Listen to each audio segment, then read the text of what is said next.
Good morning. Welcome to CATEX TV. My name is Frank Fortunato. This is a live broadcast from Princeton, New Jersey. Today is Thursday, April the 3rd, 2008. It's 11:30 a.m. Eastern Daylight Time in the U.S., 4:30 p.m. in London, 12:30 in Bermuda, and 9:30 in the morning in Mexico City. If you need to reach us during the broadcast, phone in toll-free at 866-67-CATEX. Overseas, our AOL Instant Mail address is CATEX TV. On this day in history, in 1948, President Harry Truman signed the European Recovery Act, marking a landmark day that the United States agreed to fund the recovery of Western Europe to the tune of about $13 billion. This is following World War II. Prior to that, victors in wars had extracted economic compensation from the losers. This worked the opposite way. Today's birthday, former West German Chancellor, actually the German Chancellor, Helmut Kohl, is 78 years old today. We have one breaking story, this coming from Indiana. An Amtrak train this morning has hit a car in Portage, Indiana, killing 2 people inside the car. Authorities out there are saying that the car went around a down crossing gate that had the lights on and the bells ringing, and was then hit by the train, which was traveling at 79 miles per hour. Nobody on the train was injured. However, the 2 occupants in the car were killed. Now to our stories. In Washington, D.C., the highest jobless claims since Hurricane Katrina came out today. Claims for the week ending on March 29th rose by 38,000, all the way up to over 400,000, marking the highest level since September of 2005. The 4-week average of those claims also rose up to 375,000, the highest since the beginning of October of 2005. For the week ending the 22nd of March, continuing jobless claims rose by 97,000 to almost 3 million. The Dow Jones Industrial Average as of right now, 11:33, is down 42 points. Ben Bernanke is speaking again on Capitol Hill. Right now he's in front of the Senate Finance Committee. If we have any news on that, we'll come back and tell you. There's a story that appeared today in Insurance Day indicating that Munich Re, the world's second biggest reinsurer, has plans to control as much as 20% of the global market for Islamic reinsurance within 5 years by tapping into economic growth in the Middle East and in Asian Muslim countries. Demand for so-called retakeable will expand at least 10% a year and will feed off an annual Islamic insurance market that's as big as $3 billion. Take-a-full insurance, of course, is insurance that's constructed according to Sharia law, which does not permit the taking of profits and is based almost on a cooperative mutual kind of concept, much like a reciprocal in the United States. Munich Re director Ludger Arnoldson said today in an interview that Kuala Lumpur in Malaysia will be the base for the division. Malaysia has about 60% of the 27 million population being Muslim and wants to make itself into an Islamic finance center. According to an analyst at Hamburger Sparkasse in Hamburger, it's an interesting niche position that's developing from an early point, and he's raising Munich Re to a buy rating. One of our close friends is Kevin Brawley, known as Kevin Brawley, who is the president of RLI Re. RLI Re is a subsidiary of Peoria-based RLI out there on the banks of the Illinois River, in a very nice little town, I might add. And we have Kevin with us this morning. Kevin, are you with us now? Yes, good morning. Very good. Good to have you with us. And first of all, how is the new venture going? It's going pretty well, considering the declining market conditions. Things are going well. Our operations are running smoothly. We've just moved into our permanent space. We're pretty fully staffed. Got 1 or 2 more people we have our eye on, but yeah, things are going quite well. Let me ask you a question. I understand you're using an MGU kind of model as well. You have people bringing you business in that manner? I'm not quite sure what you mean by that. Maybe you mean, do we write program business or semi-automatics? Yes. Which we do, but we usually still get those from a reinsurance intermediary. Okay. There may be an MGU involved in the original production of that business. All right, so you're not handing the pen out to anybody? No. Okay. I noticed from one of your releases that you're actually looking to write or have written business down in Florida. Is that true? Oh, sure. Yeah, we have capacity available for good Florida business. RLI, our parent company, writes a pretty fair amount of cat business. It's probably skewed a little more towards earthquake right now, so there's some room for all the different units of RLI to write some additional wind-exposed business. Well, one of the things that struck my attention, actually, was given the fact that the state insurance department down there and the governor and the legislature are squeezing down insurance rates as much as possible. I assume that some of that trickles over to the commercial market. Doesn't that reduce the overall size of the pie that's available for upstream payment to reinsurance? And reinsurance is one of the big discussion points down there right now. How do you see that fitting in or not fitting into what you're doing? Well, that's a pretty big question, but I think that it's been fairly clear if you read the different articles about this that the marketplace isn't working real well, and the government seems to be attempting to manage the market to some extent. And when you have price caps on things, sometimes that can lower the supply available, which means it's difficult for people to get the coverage at the prices that they're hoping for. Sometimes there's a relief valve. The government usually through the insurance department regulates admitted carriers, and they file rates and they have to be approved. If those filed rates are lower than insurance companies would like to write the business at, they may stop writing. Mm-hmm. But the relief valve would be the non-admitted market, where the rates are not controlled by the Department of Insurance. Those might rise to the necessary level to attract insurance companies. And that's something happening right now. Mm-hmm. To some extent. There's also a number of people from reports I've seen that are going bare without buying coverage because the coverage has gone up so much in the mm-hmm. last few years since the 2004-2005 hurricanes caused so much damage. So the non-admitted route, I guess that's the excess and surplus route? Yes. And that's presumably only available to commercial purchasers? For the most part, there are some homeowners programs that are written in that way, and usually an MGU or maybe one of the surplus lines carriers doing it directly. Mm-hmm. It's not quite as available. It's not, you need a little bit more sophistication to maneuver through that marketplace, mm-hmm. and most personal lines insureds would need some help doing that. Let's talk. Let me, if I could, just switch over a little bit. If we could talk about what you opened with, these difficult times.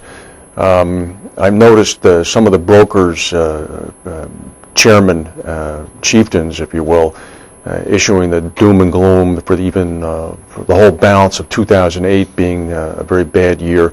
Of course, their revenue is directly dependent upon the size of the premium dollar, and if the premium dollar is shrinking, then certainly their profits are going to go down too. I mean, when is this cycle going to bottom out, do you think? And it seems to be running a little longer than it typically has run, at least in my 20 years of hanging around this industry.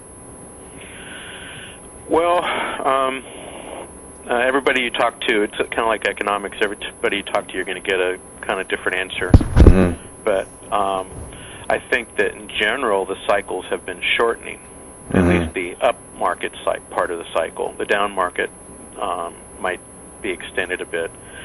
Though, I mean, I think this market really started taking a nosedive in September of 2006, roughly, is when mm-hmm. it started to go down. And it's still going down. I don't see a bottom. There may be some firming up in certain areas, and regionally it might be hardening a little bit. Wind, prices, while coming down, haven't come down as fast as, say, California earthquake prices. Mm-hmm. It's all a matter of supply and demand basically, and I think there's a lot of surplus chasing not that much risk. I think also it's a little bit hard to call the bottom. I think for cat there probably is a bottom. I don't know when we're going to reach it because of the regulatory agencies and auditors monitoring how much cat you write, how much premium you get for it, and how much capital you've got on hand. That combination of things at some point will start to threaten people's ratings, unlike 10 years ago. People might have written as much cat as they wanted without suffering a downgrade in rating for a while. I think people are on top of that a little bit more now. The non-cat pricing, it could continue to go down. It could flatten out if people start realizing underwriting losses in the near future. At some point they're going to decide that if they start losing money, they won't want to write at these prices. This market has to be an opportunity for somebody. I don't know who that would be. Would you care to venture any thoughts?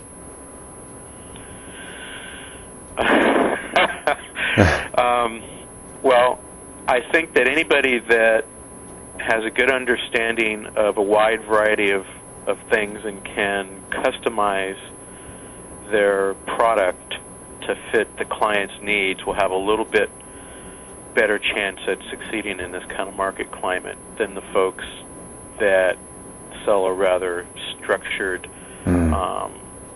inflexible product where it's just a matter of price is the competitive tool. And I think the people that go after the more technically difficult risks and have an understanding of it and know what to charge, what the right pricing is to make a long-term profit, those folks are probably still doing okay. I noticed the more commoditized part of the insurance market that this soft cycle is hurting the most. I notice in your material that single peril monoline kind of cat coverage is something that certainly has been around for a while as it pertains to earthquake, and then Florida really was the leader in allowing it to be broken out for wind. How far are you willing to go with that? I mean, how many perils, or how many different perils would you be willing to write on a monoline basis? Well, we'll write just about anything on a monoline basis or a combination of perils. We're fairly flexible on that. We try and tailor the product we supply to the exact needs of the client if that's what the client wants. If the client wants complete coverage for all perils that they write, then we can do that. But sometimes they're fine with 90% of the risk, but there's that 10% peril-wise or coverage-wise or limit-wise that they're a little uncomfortable with, and we'll fine-tune our product to transfer part of the risk that they want to have transferred. The nice thing about that too for us as a reinsurer is that when you carve out a piece of the overall account, you've also then disconnected yourself from the account pricing and the market pricing. Obviously, if their total premium is going down, it's a little hard for you to get the same or more premium for the piece that you write, but it's not directly tied to their overall account rate. So oftentimes, to solve someone's problem, you can get the risk premium that you need, regardless of what is going on with the overall account pricing. One thing in that direction, it is a soft market. There is a tremendous amount of available capacity, and yet you do read a number of stories about the continuing success of cat bond placements and other kinds of financial instruments. Isn't this a little incongruous? I mean, typically in a soft market, the capital markets, new types of instruments, not that cat bonds are new any longer, seem to have a little bit more difficult time getting purchase. Wow, there's a whole lot of activity, and I think it's going to continue to grow for the cat bonds and for ILWs and for other alternative capacity mechanisms that are like that. Matter of fact, the CPCU Reinsurance Interest Section just had a day-and-a-half seminar in Philadelphia last month that quite a bit of the material was about this very topic. It was very interesting what's going on and where some experts in the area think it's going. But it's just one of those tools in your tool belt.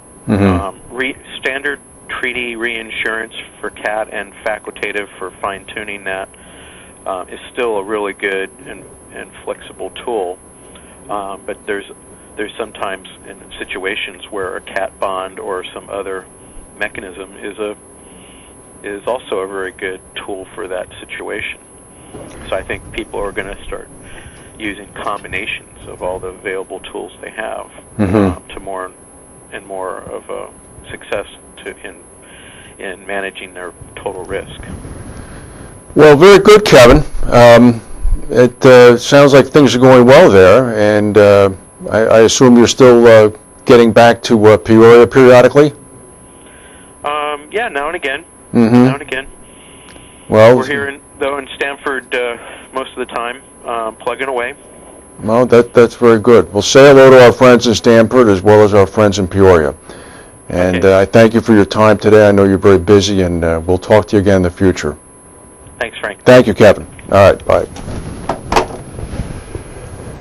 And now to the casualty report.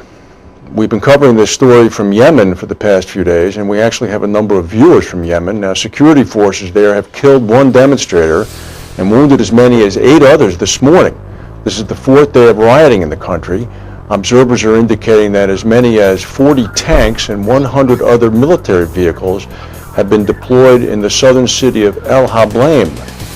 So this riot and the general protests are going on from former military officers and unemployed young people who apparently are seeking admission into the military. So we'll keep an eye on this. There's not too much insured business in Yemen, but it is a little bit of a spillover point. In Tennessee, in Memphis, an early morning lightning strike has ignited a propane tank. Fire officials say that they evacuated about 20 employees who work at a nearby industrial park as a precaution. A 27,000-gallon tank filled with 60% filled, I should say, with propane was hit by the lightning and burst into flames. Fortunately, the tank's safety valve is still working, which is keeping the tank from exploding completely. However, the valve that regulates the shut-off and on switch is broken, so they have to wait for the whole 60% of 27,000 gallons to drain out. In New South Wales in Australia, a ban may be put in place on handheld laser pointers. This is after 6 planes arriving at the Sydney International Airport on Sunday night were forced to alter their flight paths. Beams from 4 green lasers, which appeared to come from an area just southwest of the city, were directed at planes for 15 minutes late Sunday in what officials labeled as a coordinated attack. The police do not know who was behind it. They are now considering a ban of the small laser pointers that are normally used in classrooms or in presentations. In the U.S., it is a federal offense to point a laser at an aircraft. Civil Aviation Safety Authority people in Australia say that it is unlikely that the lasers could lead to a crash on a commercial flight with 2 pilots, but some pilots could be temporarily blinded. In Tokyo, a study was released this morning indicating that mass gridlock would suffocate the city if a major earthquake hit, as millions of stranded people would take to the streets to walk home. The Central Disaster Prevention Council of Japan found that more than 12.5 million people in Tokyo would head home on foot in the immediate aftermath of a 7.3 magnitude earthquake. 2 million pedestrians in the most congested part of central Tokyo would be stuck for hours in conditions as crowded as a packed commuter train. It's a harrowing scenario, the report said, that could paralyze emergency service vehicles and pose serious physical, medical, and safety issues for those crushed by the crowds. With some 35 million people, the greater Tokyo area is the most populous metro area in the world. Walking home to the suburbs is already a daunting prospect, and one that would be made much worse by an earthquake. The government report projects that a 12-mile walk home would take 15 hours versus 5 hours under normal circumstances. If If you've ever been in London during a tube strike and you can't find a taxi because they're all monopolized, then you've had to walk back to your hotel carrying your briefcase through streets that you're unfamiliar with, you might begin to get a sense as to what you'd be facing if you were in Tokyo after an earthquake. And now a word from our sponsors, and we'll come back to the rest of our news.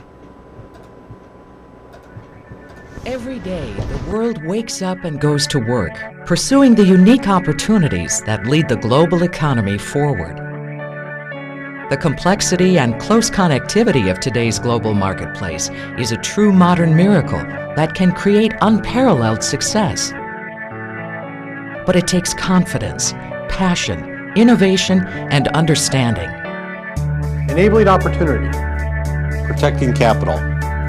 Engineering innovation. Investing in your future. Ensuring continuity. Finding the right balance. It takes Aon.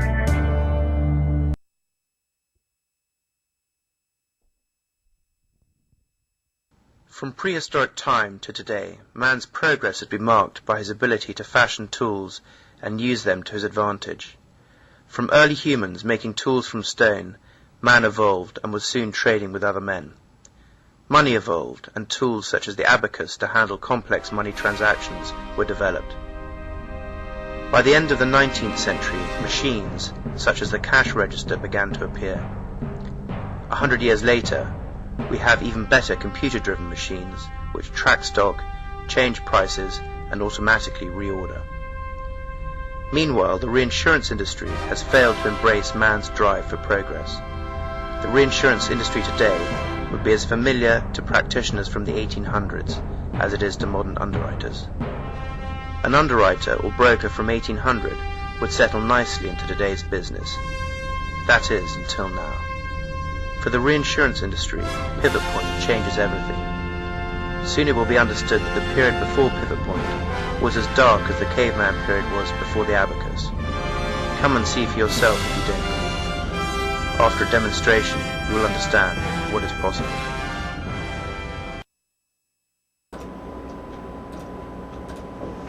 In the U.S. this morning, news that ATA Airlines has canceled all flights after filing for bankruptcy, as the airline posted advisories at ticket counties and in the handful of cities it still served. And the Indianapolis-based airline, once the country's 10th largest, entered bankruptcy for the second time in just over 3 years last night, this time citing the loss of a key military charter contract. The airline had approximately 50 flights per day, mostly between Hawaii and 4 West Coast cities, Oakland, LA, Phoenix, and Las Vegas. The company had over 2,200 employees, and in a statement said virtually all of ATA's employees are being notified that their positions are eliminated. The carrier retrenched in 2006 after emerging from bankruptcy, focusing on destinations in the Southwest and on an increase in military charter business, and it became the second airline in the United States to declare bankruptcy in just the past 2 weeks. Aloha Airlines in Hawaii filed for Chapter 11 bankruptcy protection last month, a little more than 2 years after it emerged from bankruptcy. The Italian national carrier Alitalia, which loses more than $1.6 million a day, moved a step closer to bankruptcy itself. This after Air France and the KLM group broke off takeover talks, scuttling a 15-month effort by the Italian government to find a buyer for the airline. Air France ended negotiations 3 hours before a midnight deadline, rejecting counterproposals by Alitalia's unions as being incompatible with its offer. The Italian finance minister said last night that Alitalia might need to apply for protection from creditors if the bid failed. He went on to say that the Italian government will check today to see if the talks are, quote, definitely over. One observer said unions put this agreement in jeopardy. The company has some cash still and can sell some of their real estate assets, but it's left alone to its own financial crisis. And this is some news that we not normally would cover. However, it's something that you can be sure is being picked up in Tallahassee today as the state of Florida continues its ongoing war against the Allstate Corporation. However, Allstate, the nation's largest publicly traded P&C insurer, gave first-year CEO Thomas Wilson compensation at $10.7 million last year. Recently departed CEO Edward Liddy got $18.8 million in compensation and $25.4 million in retirement benefits. The 62-year-old Liddy received 8% more in compensation last year as chairman than he did in 2006 when he held both top posts before stepping down as CEO. He remains chairman of Allstate until the end of this month, when Wilson is set to succeed him as head of the board. The payouts disclosed last night in a regulatory filing came in a year when the Northbrook-based carrier made 7% less than last year. Its $4.64 billion gain, however, was its second biggest annual profit ever. Wilson, who was president and COO until following Liddy as the CEO, was paid a salary of $957,000 last year and incentive pay of nearly $3.6 million. The bulk of his compensation came in stock and option awards. He also got perks valued at $79,000, including $31,000 for personal use of the company aircraft. Personal lines property casualty insurers USAA and State Farm both said this week that they supported the optional federal insurance charter concept embodied in the Treasury Department's new financial services plan. In a statement, State Farm commended Treasury Secretary Paulson's call for an OFC. Ed Russ, the chairman and CEO of State Farm, added, "The current regulatory structures make serving insurance customers across the country complicated, costly, and cumbersome. Increasingly, insurance challenges are also national and international in scope. In the 21st century," he said, "we should be able to do better for our customers." USAA praised the Treasury's call for an OFC. They said, "We commend Treasury Secretary Paulson for recognizing that insurance modernization is long overdue. U.S. military members are disproportionately penalized by the current system because 1/3 of all military members move every year, pursuant to federal order. As a result, military members must frequently navigate a new insurance system." USAA, of course, was founded initially and maintains to this day a connection with providing coverage to former officers in the U.S. military. Illinois Senator Barack Obama said yesterday that he would give Al Gore, a Nobel Prize winner, a major role in an Obama administration to address the problem of global warming. At a town hall meeting in Pennsylvania, he was asked if he would tap the former VP for his cabinet to handle global warming. Obama said, "I would," and then went on to say, "Not only will I, but I will make a commitment that Al Gore will be at the table and play a central part in us figuring out how we solve this problem. He's somebody I talk to on a regular basis." People close to Gore are saying this morning that he probably would not serve in anybody's cabinet. The Federal Aviation Administration has some news, and it's not news that any frequent flyer wants to hear. But they announced yesterday that it is investigating 4 unnamed airlines for the possibility that they did not meet air safety requirements.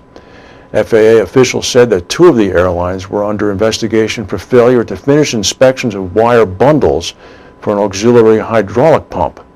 A 3rd airline had reportedly not submitted a required compliance plan, and a 4th did not complete necessary inspections. The FAA refused to name the airlines due to the ongoing nature of the investigation. However, in recent weeks, Southwest and United, as well as American and Delta, have all been forced to cancel or delay flights in order to meet missed maintenance deadlines. Neither American nor Delta would comment on the investigation. Continental Airlines commented, saying they're not one of the airlines under investigation. Despite the investigation, the FAA reassured flyers that the problems are proportionately small. As we speak, Southwest Executive Chairman Herb Kelleher and CEO Gary Kelly are testifying before the House Transportation and Infrastructure Committee, chaired by Minnesota Democratic Congressman James Oberstar. Southwest announced during the hearing that they have canceled plans to outsource some maintenance to El Salvador. And news from Russia that the lower house of the parliament, or the Duma, has backed restrictions limiting foreign investment in key sectors such as oil, gas, aerospace, and mass media. The legislation stipulates that private foreign companies would need authorization to buy more than 50% of a Russian company in one of 42 strategic sectors. The commission, made up of Russian economic and security officials, will review deals made from foreign companies that want to buy a state company in the following sectors: aviation, mining, fishing, media, arms production, and other defense-related industries. Despite the measures, Vladimir Putin, Russia's president, sought to reassure overseas investors yesterday. Speaking to Italian businessmen in Moscow, he said, "We intend to widen and make easier the conditions for investors through administrative regulations and investment law." Now, final story. This is a bit of an interesting one. The British inventor of a controversial device which disperses young people, teenagers, by emitting a high-pitched noise which only they can hear, called yesterday for legislation to regulate its use. Howard Stapleton, who is the self-confessed mad inventor, developed the device called a mosquito after his 15-year-old daughter was harassed by youths hanging around a local pub. The mosquito emits an irritating high-pitched pulse that most people under age 20 can hear, but almost nobody over age 30 can hear. Stapleton said he has sold around 4,000 of the mosquitoes in Europe and the United States. However, the device has provoked protests from some civil liberties campaigners, while some 7,000 people signed an internet petition to ban it in Europe. Earlier, the European Commission said it would not ban the mosquito despite the complaints. Stapleton said, "I would like the assistance of central governments to cover fair usage. I never intended it to make kid-free zones, but instead to combat antisocial behavior, and it should only be used where there is antisocial behavior." Stapleton suggested that customers should sign a contract saying that the mosquito would only be used to combat antisocial behavior by young people. The device costs about $985 US. Stapleton insisted that the device was not loud enough to damage the hearing of people under 20, describing it instead as being like a demented alarm clock. So, one of these devices will affect your teenage children and your dog, but it won't affect you, your wife, your siblings, or anybody over the age of 30. Where can we get these things? That's all the news that we have. If we have anything that breaks, we'll come back and tell you. Meanwhile, have a good day.